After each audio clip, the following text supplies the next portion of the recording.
आज की मेरी स्वरचित लघु कथा शीर्षक है रील।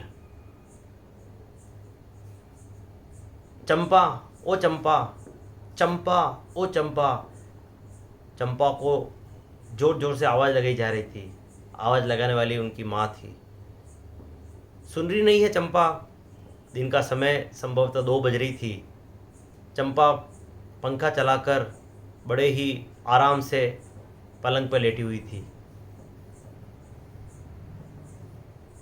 माँ ने पुनः आवाज़ लगाई, चंपा, चंपा है कि सुन। अरे माँ, सोने दो ना, सोने दो, मैं गिरूँ, उठ देख। अरे माँ, बाद में देख लूँगी, एक बार मेरे को सोने दो। माँ ने गुस्से से उसकी कमर पर जोर से थप्पड़ लगाया। थप्पड़ खाते ही उठ गई। क्या हुआ, पहाड़ टूट गया क्या माँ? क्या, क्यों परेशान कर रही हो? परेशान कर रही हो? यह देख, ये क्या है? मोबाइल, उसके अपना मोबाइल सामने बताया। मोबाइल को जब चंपा ने अपने सामने देखा तो अवाक रह गई। चेहरे के रंग उड़ गए। देखती क्या है, मोबाइल में उसका बाथरूम में स्नान करते हुए का वीडियो सोशल मीडिया पर चल रहा है। का मानो उसको काटो तो खून नहीं। ये क्या हो गया, ये क्या होगा कह रही है? किसने किया तुझे? ये किसने बनाया? ये क्यों बनाया तूने? तो हमारी इज्जत उछाली, तेरे को शर्म नहीं आई? तेरी खुद की और हमारी माँ बाप की क्या इज्जत है रहेगी तुझे? तेरे को इस रील के चक्कर में तेरे को इतना भी होश नहीं रहा? माँ, मैं कह रही हूँ, मैं कसम खाती हूँ आपकी, पापा की, मैंने ये नहीं बनाया। तो कैसे बना? चंपा ने तुरंत मोबाइल हाथ में लिया और उस अपने अकाउंट से पहले ही उस रील को डिलीट करने के लिए बटन दबाया। डिलीट करने से पहले उसने देखा, क्योंकि हर बार देखती कितने जनों ने लाइक किया, देखा। रोज़ सामान्य उसकी रील को 100, 200, 300 लोग देखते हैं। आज उसकी रील को मात्र 2 घंटों में लगभग 3000 लोगों ने देख चुके थे। उसने तुरंत उसको डिलीट किया। डिलीट करते ही मोबाइल रखकर माथा पकड़ कर बैठी। फिर उसको याद आया कि बात सुबह की तो है। सुबह स्नान करने से पहले 10 बजे वो ब्रश कर रही थी। चूँकि दिनचर्या ऐसी थी, लेट सोना, लेट उठना, तो जब लोग काम धंधे पे जाते हैं उस समय वो उठकर मंजन कर रही थी। मंजन करते करते जब वो कर रही थी, उसने कहा कि रील बनाती हूँ, अपना पेस्ट करते हुए का। तो अपने रील को बनाने के लिए उसने कैमरा निकाला और तभी बाहर सड़क पे धड़ाम की आवाज़ आई। वो भूलकर बाहर देखने लगी। 2 स्कूटर वाले आपस में टकराए और नीचे गिर गए। आपस में उनका झगड़ा होने लगा। वह 5-7 मिनट बाल ऊपर अपने कमरे की खिड़की से ही उनको देखने लगी और थोड़ी देर में वह झगड़ा ख़त्म हो गया।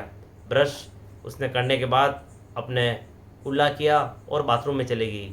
और मोबाइल चूँकि हाथ में था और मोबाइल बाथरूम की खिड़की में एक ताक के ऊपर रख दिया। ताक में क्या रखा, उसकी रिकॉर्डिंग पूरी हो गई। यह तो उसकी किस्मत रही कि वह कंधे से ऊपर का जो ऐसा कैमरा एंगल सेट हुआ कि केवल वही रिकॉर्डिंग हुई, वरना तो जो उसके जीवन की ऊपर संकट आ जाता वह हम कह नहीं सकते। मैंने तुझे कहा था ना, ये रील का खेल तुझे एक दिन ले डूबेगा, पर तू है कि मानती नहीं। आज माँ ने पूरा गुस्सा उतारा।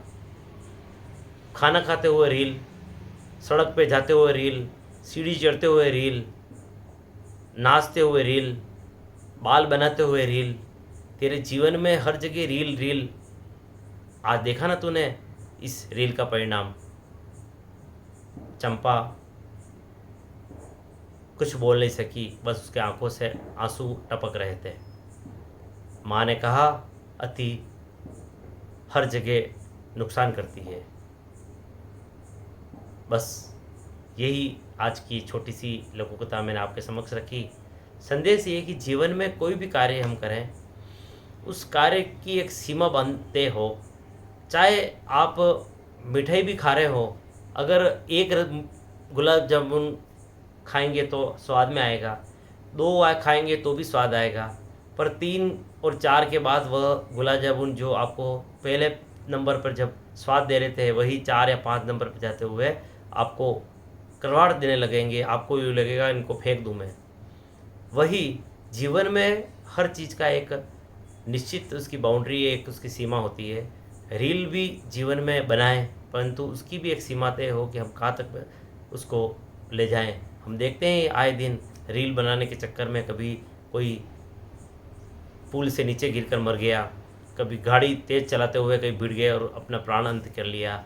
आप इस रील के लाइक के चक्कर में अपने जीवन के साथ खिलवाड़ कर रहे हैं, अपने परिवार के भविष्य पर खिलवाड़ कर रहे हैं। अतः आप सबसे निवेदन है, रील बनाएं, सभ्य बनाएं, संयमित बनाएं, अच्छी बनाएं।